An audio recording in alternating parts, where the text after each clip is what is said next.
Saya panggil wartawan dan kemudian saya bilang, tagih janji Yusuf Kala. Assalamualaikum warahmatullahi wabarakatuh. Selamat pagi sahabat ISK dimanapun berada. Masih bersama Kang Fikri di podcast isknews.com. Pagi ini kita kedatangan tamu yang paling istimewa, Mas Dio Herman Syahbagri. Selamat pagi Mas Dio, apa kabar? Baik-baik, sehat selalu. Ya, jadi beliau adalah Dewan Pengawas PDAM Kabupaten Kudus yang kemarin sempat 5 hari menjadi PLT Direktur ya. Oke Mas Dio, mungkin mengawali perbincangan pagi ini barangkali bisa dijelaskan sebenarnya apa sih tugas pokok dan fungsi Dewan Pengawas di PDAM ini? Kalau sesuai dengan tupoksi, yaitu Dewan Pengawas itu mengevaluasi kinerja dari direksi, di mana kita mempertanyakan bahwa untung dan ruginya dari PDAM itu tersendiri, kemudian menekan kepada direksi bagaimana bisnis plan ke depan untuk keuntungan pendapatan pendapatan kepada PDAM itu tersendiri yang kemudian disetorkan kepada Kasda, karena PDAM itu sendiri adalah milik dari pemerintah daerah. Dan jika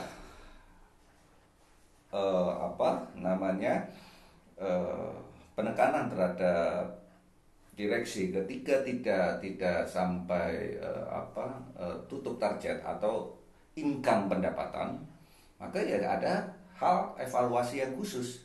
Artinya kita bisa mengusulkan yang suatu waktu untuk bisa dicopot. Sampai segitunya kewenangannya ya. Ya. Yang terpenting adalah bagaimana peran dari Dewan Pengawas itu benar-benar mengevaluasi benar, mengawasi dari perusahaan PDAM itu tersendiri, khususnya ada pada direksi, karena dalam hal ini direksi adalah peranan penting dalam memajukan sebuah perusahaan.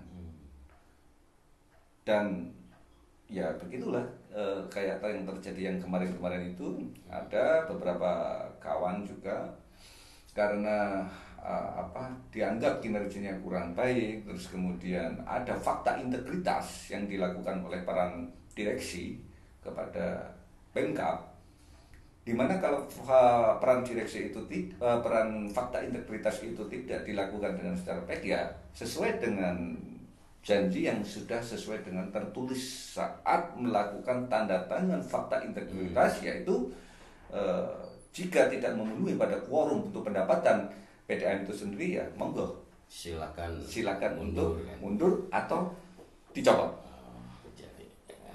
Oke. Mas Dio, ini banyak masyarakat yang mungkin masih bertanya-tanya, sebenarnya Dio itu siapa sih? Kenapa kemudian tiba-tiba menjadi Dewan Pengawas di PDAM? Kira-kira apa modal atau pengalaman Mas Dio terkait dengan per-PDAM-an? Barangkali mungkin sahabat ISK biar ngerti, supaya nanti paling tidak kan bisa menjawab pertanyaan sebenarnya kapabilitas seorang Dio menjadi Dewan Pengawas itu sebenarnya sudah sesuai apa belum, kan begitu. Barangkali bisa dijelaskan sedikit. Apa perlu profil sekalian? Ya sekalian aja ya. Tahun 1999 saya sudah menjadi, peran saya adalah wartawan Inti Jaya waktu itu, di mana wartawan Inti Jaya adalah milik orangnya Megawati Soekarno Putri. Saat itu ya saya bertentangan dengan Orde Baru, di mana Orde Baru yang dipimpin oleh Soeharto.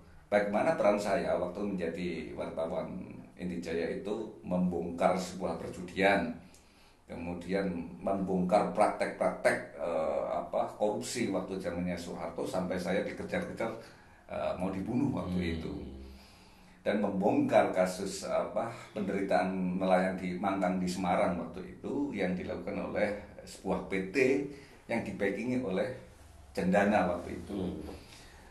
Selang beberapa kemudian saya waktu itu sempat pergi 98 99 itu terjadi sebuah pergerakan kemudian muncullah reformasi. Salah satunya saya adalah penggerak di dalam reformasi saat itu.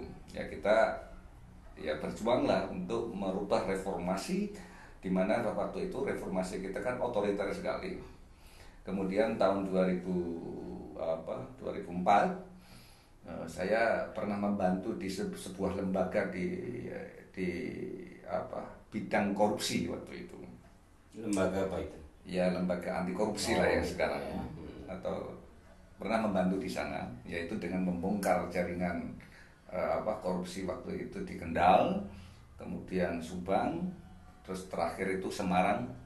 Nah itulah saya hanya satu sendirian waktu itu, dimana tidak ada dukungan sama sekali, tapi saya tetap melaksanakan apa yang pada hati nurani saya, sehingga muncullah waktu itu ada penangkapan OTT di Semarang kala itu. Dan tahun 2013 saya menjadi Dewan Pengawas PDAM Semarang 2 periode, dan itu kita melakukan fit and proper test, benar-benar melakukan fit and proper test yang pada saat itu saya lolos, benar-benar murni di sana saya lolos sampai 2 kali, dan alhamdulillah beban pertama kali saya menjadi Dewan Pengawas PDAM Kota Semarang itu kala itu kita dibebani hutang 429 miliar pertama itu. Dan dewas-dewas yang dulu pun, ya saya tidak mungkin masalah dewas yang dulu itu belum mampu untuk memulihkan kondisi utang tersebut 429 miliar. Oleh Wali Kota Semarang, Hendrar Prihadi, saya ditarget waktu itu. Bisakah seorang Dio dan kawan-kawan, kita kerja satu tim, karena ada 5 Dewan Pengawas, itu memutihkan hutang pada PDAM Kota Semarang 429 miliar itu. Dan saya janji waktu itu minta waktu 2 tahun. Jika dalam waktu 2 tahun saya tidak bisa memenuhi permintaan Wali Kota Semarang itu, saya akan mundurkan diri dari PDAM Kota Semarang. Dan kedekatan waktu itu ada hubungan hierarkis. Saat Pak JK datang ke kantor kami di Harian Rakyat Jateng, saya juga jadi wartawan Jawa Post Group waktu itu, dan kita meminta solusi waktu itu bagaimana hutang-hutang yang ada di PDAM Kota Semarang bisa diputihkan, karena untuk membayar pun aset dijual PDAM Kota Semarang itu masih kurang waktu itu. Dan terjadilah beliau jadi wapres, kemudian kita saling kontak-kontakan masih dengan janji. Saya nulis di koran waktu itu, saya panggil wartawan dan kemudian saya bilang tagih janji Yusuf Kala, Dewan Pengawas Kota Semarang tagih janji Yusuf Kala untuk membantu di dalam memutihkan hutang di PDAM Kota Semarang. Dan kemudian akhirnya diikuti oleh semuanya teman-teman Dewas seluruh Indonesia, dan alhamdulillah belum ada waktu 2 tahun hutang tersebut diputihkan oleh beliaunya. Dalam hal ini kita juga ketemu dengan Kemenkyu Sri Mulyani, Yusuf Kala, dan berbagai macam hal di sana, dan kemudian di ACC juga. Hingga sekarang PDAM Kota Semarang tidak ada hutang. Dan sebelumnya juga ada sesuatu hal, saya juga sebagai advokat, dan tugas advokat saya waktu itu membantu warga Kebun Harjo yang digusur oleh pemerintah, dalam hal ini PT KAI. 1% pun waktu itu ada 4.209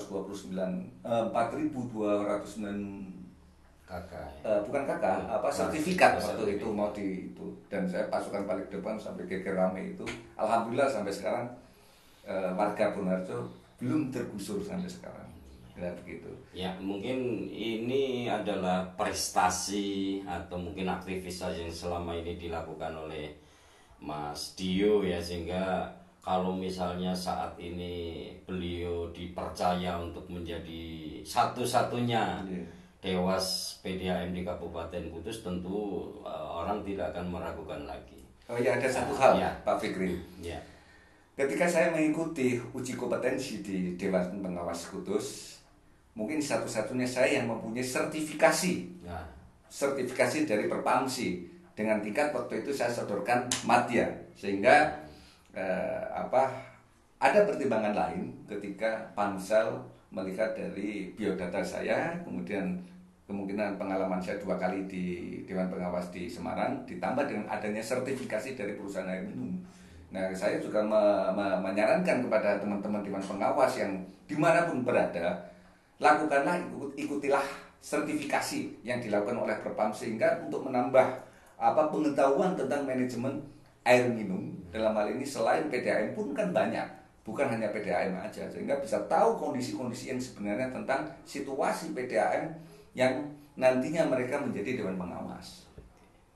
Jadi mungkin sedikit diberi penjelasan kepada sahabat ISK dimanapun berada, Mas Dio. Yeah. Jadi faktanya di era panjenengan menjadi Dewan Pengawas ini kan ada kejadian luar biasa di jajaran PDAM ya, di mana ada yang kena OTT saat itu, oknum pegawai pengawas yang pegawai PDAM ya, yang mungkin sampai saat ini itu bisa melibatkan direkturnya menjadi tersangka. Kira-kira sebelum ada kejadian ini, apa yang sudah dilakukan Mas Dio sebagai Dewan Pengawas? Memang kala itu ada konsultasi dari direktur, waktu itu akan melakukan pengangkatan dari kontrak ke pegawai. Di mana waktu itu dia berbicara dengan saya, kalau memang itu untuk sesuai dengan aturan, sistem, regulasi, silakan saja. Tapi jangan sampai melenceng daripada regulasi tersebut. Sehingga ketika ada OTT pun ada sesuatu yang saya tidak tahu. Karena tugas saya kan hanyalah sebagai mengevaluasi direksi, tidak sampai ke dalam atau di dalam pengangkatan, mutasi, jabatan, itu tidak. Cuman mereka konsultasi akan ada pengangkatan itu. Sekiranya kalau waktu itu saya berbicara kepada direktur dalam hal ini, Kumaini, waktu itu regulasi harus dilaksanakan, sistem harus dilaksanakan, sehingga tidak bisa menjadi sebuah protes dari masyarakat, karena kan PDAM milik negara, bukan milik perusahaan PT. Yang sewaktu-waktu masyarakat silakan untuk mengawasi, bukan hanya Dewan Pengawas atau DPR atau PMK, tapi masyarakat boleh ikut mengawasi. Karena pada saat saya di Semarang dulu pernah digugat oleh salah satu pelanggan di Komisi Informasi Publik, KIP. Nah, disitulah silakan aja, tidak apa-apa. Apabila masyarakat juga sama pun silakan untuk melakukan itu. Nah, kembali kepada OTT itu. Nah, pada saat OTT itu kita juga tidak tahu. Saya ada di Semarang, waktu itu saya ada sidang terkait masalah juga sama-sama tipikor, jadi ya di Pengadilan Tindak Pidana Korupsi juga. Nah, tahu-tahu ada itu, saya diberitahu oleh kawan-kawan akan ada OTT sekitar jam 4 sore. OTT apa saya tanyakan? OTT tentang masalah hal itu. Saya begitu kaget kan. Kok sampai segitunya? Sehingga kalau tentang masalah ada aliran ke situ saya tidak tahu. Yang saya tahu adalah pernah memberikan masukan regulasi sistem, karena kembali ke regulasi maka semua akan menjadi aman.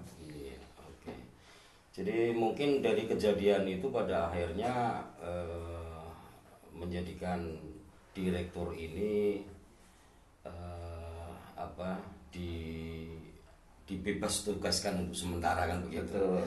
Sehingga mungkin publik sudah tahu bahwa saat itu kemudian Mas Dio sebagai Dewas ini diangkat menjadi PLT direktur. Betul. Kira-kira pada saat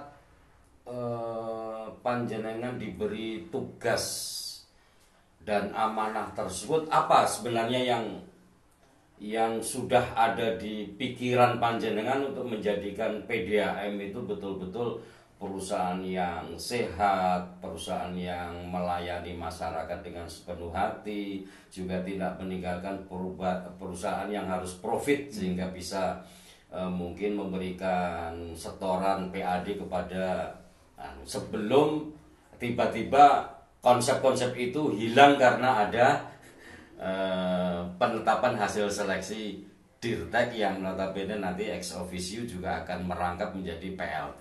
Kira-kira ketika jenengan diangkat menjadi PLT direktur, apa yang akan Anda lakukan untuk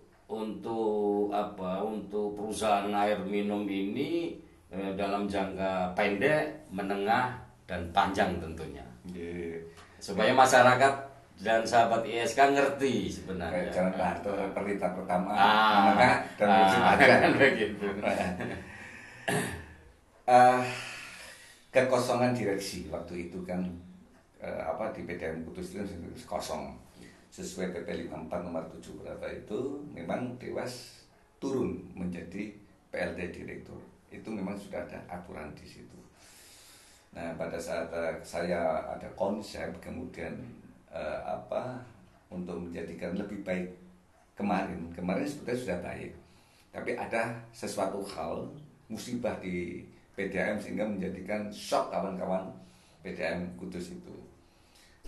Mindset saya waktu itu ya bagaimana saya harus koordinasi secara internal, apa yang melatar belakangi supaya untuk mengembalikan citra PDAM dari kasus kemarin. Itu yang pertama. Yang kedua adalah ada beberapa hal sekiranya saya bilang kepada manajemen yang tidak ada aturan sesuai dengan perda, hilang pangkas semuanya. Karena kita itu juga pada saat ini kan PDAM sendiri sedang terjadi musibah, sehingga kita harus sesuai dengan petunjuk yang dibicarakan oleh para penegak hukum kemarin, ya bersih-bersih dulu dari bawah. Bersih-bersih dulu dari bawah. Status panjenengan di Facebook itu ya. Bersih-bersih dulu. Ya, kemudian saya juga melaporkan kepada owner. Owner waktu itu yang silakan setuju asalkan sesuai dengan sistem atau regulasi katanya. Baik. Nah, ketika mulai bersih-bersih ya nggak tahu. Tapi saya sudah menyadari bahwa PLT itu kan suatu untuk dicopot. Dan saya sudah pernah bilang, hari ini dilantik, besok pun bisa. Untuk dicopot. Begitu. Jadi ya memang itu ada kewenangan pada owner. Mungkin pertimbangannya saya kurang baik di dalam bekerja atau bagaimana, ya sehingga saya mungkin dicopot begitu. Jadi faktanya kan setelah 5 hari Mas Dio menjabat sebagai PLT, kemudian ada pengumuman hasil seleksi Dirtek ya saat itu. Kemudian tentunya secara ex officio, karena Dirtek ini salah satu jajaran direksi, sehingga mau tidak mau PLT-nya harus dikembalikan kepada jajaran direksi kan begitu. Iya, begitu. Nah, dalam hal mungkin menurut Mas Dio sendiri, pengangkatan dan penetapan Dirtek yang menurut masyarakat ini dimaknai tiba-tiba. Artinya pemikirannya kan begini, ketika memang pengangkatan itu untuk menggantikan tugas sementara direktur yang kebetulan kena musibah, harusnya hasil seleksi ini kan bisa dipercepat. Betul. Artinya bisa dipercepat 4-5 hari, jadi tidak perlu mungkin memunculkan nama Mas Dio di PLT kan, baru kemudian 5 hari kemudian diambil alih lagi oleh Dirtek yang menjadi PLT direktur kan begitu. Jadi ini kan seolah masyarakat melihatnya ini ada apa kan begitu. Betul. Apa tidak dikonsep sedemikian rupa sehingga tidak perlulah misalnya Dewas sementara diangkat, kemudian 5 hari kemudian muncul penetapan tinggi. Menurut Mas Dio gimana? Hal yang normatif apa? Kalau itu kewenangan pada owner. Owner ya. Kalau toh memang di dalam pengangkatan itu memang sudah selesai, katakanlah sehari jadi PLT pun tahu-tahu ada pengangkatan direksi itu yang sesuai dengan regulasi yang dilakukan oleh Pemda, ya sehari itu juga harus selesai. Tapi yang terpenting waktu itu adalah bagaimana saya harus mengamankan teman-teman di PDAM itu sendiri waktu itu dengan adanya keterlambatan gaji. Oh iya, terkait dengan hak karyawan. Hak karyawan itu karena mereka kan tahu sendirilah. Banyak punya anak, punya istri untuk biaya anak sekolah, kuliah dan macam-macam lah. Nah disitulah saya yang penting itu dulu menyelamatkan kawan-kawan biar semangat untuk bekerja semakin tumbuh lagi. Ya itu. Ya jadi ya mungkin ini memang harus yang dijalani ya. Ya tentunya sekarang sudah jelas bahwa di PDAM Pasca Musibah ini sudah ada PLT direktur yang dijabat oleh Dirtek, dalam hal ini Pak Ian Laksmana, kemudian dengan satunya Dewan Pengawas ini Mas Dio. Harapan masyarakat kolaborasi antara Ian Laksamana sebagai Dirtek, Dio Hermansyah Bakri sebagai Dewas ini akan mampu membawa PDAM ini menjadi perusahaan publik yang benar-benar bermanfaat untuk masyarakat Kudus secara luas, dan tentunya menjadi perusahaan yang sehat, meminimalisir praktek-praktek yang kemarin barangkali terjadi. Kira-kira apa yang mungkin akan dilakukan panjenengan sebagai Dewas ke depan? Pertama dia kan dulu pernah menjadi seorang Dirtek di Kudus. Nah disitulah pengalaman beliaunya yang kemarin baik ya untuk lebih meningkatkan lagi itu kan bisa dilakukan. Saya kira kan gagasan ide beliaunya ini seorang Ian itu bagus sekali, dengan apalagi dia kan dari nol sebagai pegawai PDAM kemudian menjadi Dirtek, sekarang Dirtek lagi. Nah harapan saya yaitu satu adalah bagaimana pelayanan dari masyarakat, pelanggan khususnya pelanggan, yaitu jangan sampai ada pengeluhan. Yang kedua tepat waktu meningkatkan income pendapatan sesuai dengan bisnis plan.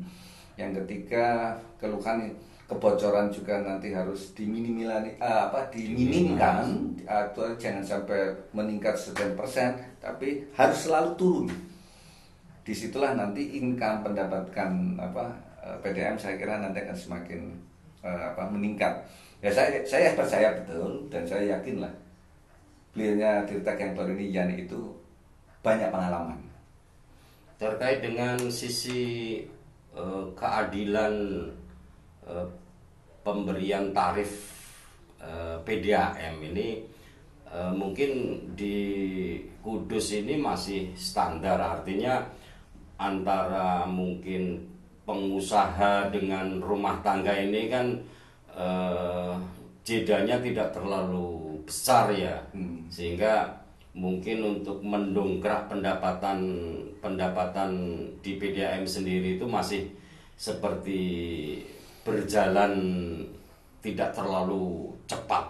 Kira-kira Mas Dio punya pengalaman untuk menaikkan target PDAM dengan gagasan yang mungkin dalam tanda kutip bisa dianggap orang itu ini gagasan gila. Pernah punya pengalaman saat menjabat di Dewas di kabupaten lain? Ya pernah dulu di Semarang waktu itu. Barangkali nanti bisa diadopsi Kudus ya, kalau mungkin bisa jalan. Kita sama teman-teman direksi di Semarang waktu itu ada sebuah gagasan yaitu meningkatkan tarif kepada menengah ke atas. Dalam hal ini hotel, kemudian kos-kosan yang berbintang lah saya kira itu, terus homestay, kafe yang income pendapatannya bisa dilihat dari hasil pajaknya tinggi. Nah, kita waktu itu audiensi dipanggil oleh Dewan di Semarang itu, ya memang sempat terjadi pro kontra waktu itu, pro kontra. Tetapi untuk masyarakat menengah ke bawah pun kita tetap sama. Jangan sampai waktu di sana, loh ini hotel berbintang tinggi kok tidak membantu di dalam income pajak, hanya pajak, sementara air minum masih seperti ini terus. Nah, saya nanti akan apa namanya, akan bekerja sama dengan teman-teman direksi. Gagasan saya itu akan saya terapkan. Terlepas nanti disetujui atau tidak, makanya yang penting saya mempunyai ide-ide yang berhasil yang dilakukan oleh Semarang, sehingga yang waktu dulu di Semarang itu selalu merugi dan nyusu mendapat penyertaan modal dari pemerintah, pada zaman saya tidak ada sama sekali. Bahkan kita setor kasda kalau nggak salah 21 atau 27 miliar dengan gagasan dijalankan itu. Ya, sehingga kita sudah tidak nyusu lagi. Ya barangkali ide-ide gila itu kan bisa diadopsi di Kudus nantinya. Betul. Kan, gitu, supaya tidak terkesan bahwa Perusda ini hanya menjadi alat. Betul. Orang-orang yang mungkin oknum yang berkepentingan untuk menitipkan anggaran yang mungkin tidak melanggar hukum, tapi paling tidak nanti bisa diberdayakan di sana. Kan, begitu.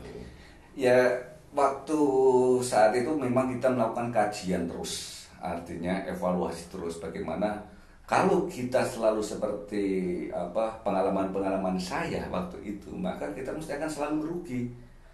Kemudian kita nyusu terus. Nyusu artinya apa? Selalu mendapatkan penyertaan modal dan bergantungan. Nah, dengan saya salut pada direktur yang dulu namanya Mbak Eti itu. Dia pernah melakukan gebrakan. Ya sudah, yang menengah ke bawah tetap sama, yang menengah ke atas ya kita naikkan. Itulah yang namanya adil ya. Ya, kita adil naikkan. Itu tidak harus sama kan? Iya. Lah sekarang kalau mereka punya usaha gede, pendapatannya gede, sementara yang menengah ke bawah pendapatannya kecil, kenapa harus disamakan? Harus ada perbedaan antara pelanggan-pelanggan itu. Jangan disamakan. Kalau nanti disamakan, ya kita akan stagnan. Yang penting kita juga nanti koordinasi dengan dewan menyetujui. Ini semua kan untuk negara, bukan untuk kepentingan pribadi. Kalau PDAM itu peningkatannya itu semakin tinggi, secara otomatis negara juga akan pendapatan semakin tinggi. Ya itu yang harus diperhatikan. Dan untuk mewujudkan ide-ide itu tentu mewajibkan ada keberanian dari penentu kebijakan awal di Kudus ya misalnya. Artinya bupatinya juga harus berani, DPR-nya juga harus berani. Tentu yang penting tidak ada melanggar hukum kan begitu. Ya tidak, nggak mungkin lah melanggar hukum. Semua kan perlu kajian. Ya. Ketika kajian itu kemudian diperdakan, kemudian dewan menyetujui, saya kira nggak masalah. Lepas dari hukum, bukan melanggar hukum, justru ini untuk kepentingan negara. Makanya yang dibutuhkan adalah keberanian dari penentu kebijakan kan. Ya, artinya harus ada inovasi, harus ada terobosan kan begitu. Ya nanti kan dengan Dirtek yang baru ini, inovasi saya akan mengembangkan yang pernah saya lakukan itu. Semoga nanti juga ada persetujuan juga ya, didukung. Maksud saya didukung inovasi nantinya. Kemarin memang saya banyak diam karena harus mempelajari situasi yang ada. Ya, Kudus itu bagaimana? Tapi ingat, saya juga kelahiran Kudus. Oh gitu ya. Di Rendeng situ. Ya. Ya sama polisi lah saya dulu itu. SD saya Rendeng 1, SMP 6 baik, kemudian saya kembali ke Semarang lagi. Oke. Terima kasih Mas Dio sudah bersama kita ya. Mudah-mudahan apa yang panjenengan ceritakan tadi dan lain-lain bisa bermanfaat. Ya setidaknya untuk membawa PDAM ke depan itu akan lebih baik dalam hal pelayanan masyarakat. Terima kasih sahabat ISK. Kita tetap bersama Kang Fikri, kita pecahkan masalah dan syukur bisa mendapatkan solusinya. Assalamualaikum warahmatullahi wabarakatuh.